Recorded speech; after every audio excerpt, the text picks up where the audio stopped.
another episode of Property Compliance Matters, brought to you by Shine SA, your go-to for property compliance matters. Today we're going to have a little bit of a deeper look into building plans, occupation certificates, what's the difference between the two, what is required for the two, costs and turnaround times. What is an approved building plan?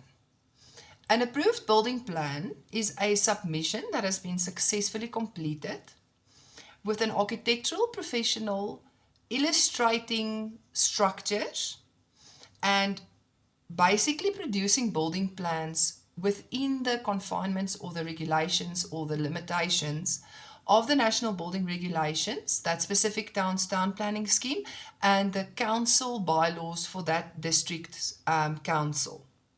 Once this visual representation of structures, together with a whole lot of supporting documentation, we'll go into a little bit more detail later in the video, has been successfully submitted and assessed by all the different departments within that council, an approved building plan is provided back. An approved stamp is placed on the building plan, and the approved plans are handed back to the architectural professional. Let's talk about as-built structures or as-built plans, as people refer to it. So whenever the word as-built comes into the equation, what it refers to is an existing structure that is already on a business premises or a warehouse or a educational institution or a residential property. It doesn't really matter. It's an existing structure that's already there on the property, but there's no official record or a record of a previously approved building plan, either at council or with the owner. It can also be because certain structures have been added over the years without going through official approval processes with council. So when it comes to as-built plans, there's not a different approval process from a council perspective. It goes through exactly the same approval process as a new structure that still needs to be erected would go. So this is why as-built structures become a little bit more complicated, because you are taking a building which has been erected 20, 30, 40, 50 years ago, and you are trying to make it compliant with today's regulations and today's bylaws and today's town planning schemes. And we've had so many changes over the years in the town planning schemes, in the bylaws. There's a lot of changes. So it makes as-built structures a little bit more complicated. You require a solution-orientated approach with the as-built structure, and as-built structures, to get them compliant, will cost you more.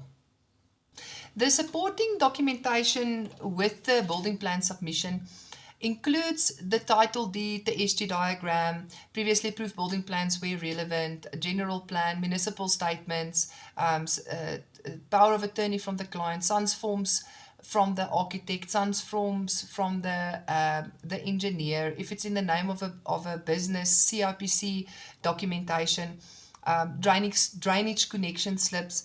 The actual plans or the visual representation of the structures is a very small portion of the actual submission. So just to give you an example, if I could just close this is a building file. And in the building file, you have, this one has got fire plans as well. You've got all of this documentation that are submitted together with the building plans. So it's very important that when you do have your plans either drawn up as an as-built or new, that your service provider understands the supporting documentation and is also able to interpret the supporting documentation into the plans. So what we very regularly see is building plans comply with the National Building Regulations, but it does not comply with that specific council district's bylaws or the town planning scheme of that specific town or city.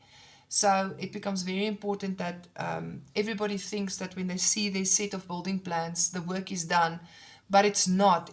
The building plans are only as good as they comply with the regulations before they can be approved. This brings us to the final portion, which is the occupation certificate. This is for structural compliance. I'm not talking about business licenses and certificates of acceptability and fire clearance for your business premises. I'm talking about the building plan that is finished up with an occupation certificate that says that council basically says from a structural perspective and as a health and safety perspective on the structures, you have met the necessary requirements and all the necessary people have been appointed. So once a building plan has been approved, either the structures are constructed or the as-built plans are already there, and a building inspector will now come out and check whether what has been approved on the plans is actually what has been built on the property. Part of that process is the necessary certificates of compliance that need to be in place. So the plumber will have to give a certificate of compliance to the building inspector to say, this is my name, my professional number, I'm confirming that the installation is aligned with regulation, and the same with the electrician, the same with the engineer, the same with the architect. So when it comes to as-built structures, this is the nightmare portion of it. So for example, 8 out of 10 structures don't have insulation in the roof. Now, with the new energy efficiency regulations, the architect can't give you a Form 4 unless your roof doesn't have insulation, and there's some regulation around that as well. So that means before the occupation certificate can be issued, your architect needs to give a SANS Form 4. They will not give their SANS Form 4 until you have not installed your insulation in your roof, 20, 30, 40,000 rand. Same with the engineer. A lot of times the engineer is only appointed for the plans, but then the engineer is never completes this is for as-built structures, right? The engineer never completes an on-site visit. So once the plans are approved, the engineer now goes on site and says, oh no, but this is not what was approved on the plans. What was drawn on the plans is actually not, what is reality here. The plans have to be redrawn. So you have to get our approach is you have to get the engineer out on a site visit as part of the building plan approval, so that when we go into the occupation certificate phase, the engineer has done their own assessment of what is on the property, what is existing on the property. Same with the plumber, same with the glazing. So now you're getting a plumber that has to sign off on an installation that's 20 years old. The same with the glass. So, in a lot of situations, the glass of 20, 30, 40 years ago, the installations don't comply with the new rules and regulations. So this is all covered under an umbrella that we call remedial action. So you will receive your approved building plans, but your approved building plans will say there needs to be a firewall constructed between you and your neighbor, for example. Or your building plans will say your roof needs to be designed in a specific way because there's a section that is supplied for your roof. Or your building plans will say, talk to the foundations as well. Foundation is also an expensive thing. Or it will speak to the plumbing installation. When the building inspector comes to do the inspection, he will check what is on the plans, what is on the property. That's the first check. He will say yes, or she will say yes. The second check is please give me your electrical COC, please give me your plumbing COC, please give me your glazing COC. And this is where the costs just multiply, because now remedial action needs to take place. So you have to now get a camera and see what is wrong with your plumbing installation, do the necessary fixes, lift up your paving. Maybe those bricks on your paving has been discontinued, now you have to repave. It really is a nightmare. But that is where the high costs of compliance for as-built structures come from. It's not always so hectic like I'm explaining now, but it is something that you need a little bit of resilience for, and you require a service provider that can walk you through the process properly. A reactive approach is not going to do the job. That is a lot of information. And you are probably thinking, where do you start? As a homeowner, business owner, part of a board of a structure of educational institution, whatever it is, doesn't really matter. The first step is always to understand, okay, where am I? Am I compliant? And if I'm not compliant, how non-compliant am I? That is the first step. We do it in the form of various professional assessments to help you understand, are there building plans available? Are there occupation certificates available? Are all the structures covered with the building plans, covered with the existing occupation certificates? I also just want to mention that the chances of finding occupation certificates are maybe 20% of the time. There's occupation certificates available from council. So it's almost like people don't complete the process, and because there's not really not oversight, but like enforcement from the council perspective and the responsibility is left to the owner, the process much more than not is just left in the air, and the occupation certificate is never issued.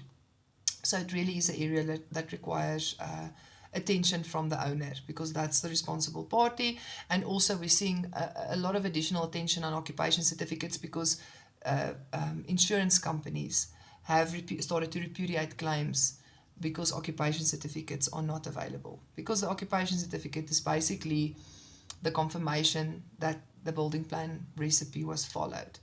So without the occupation certificate, the structure is not legalized. There's no confirmation that it's been built the way that it has been approved. So first step will understand, are you compliant, are you not? And the second step will then be some kind of a roadmap to compliance.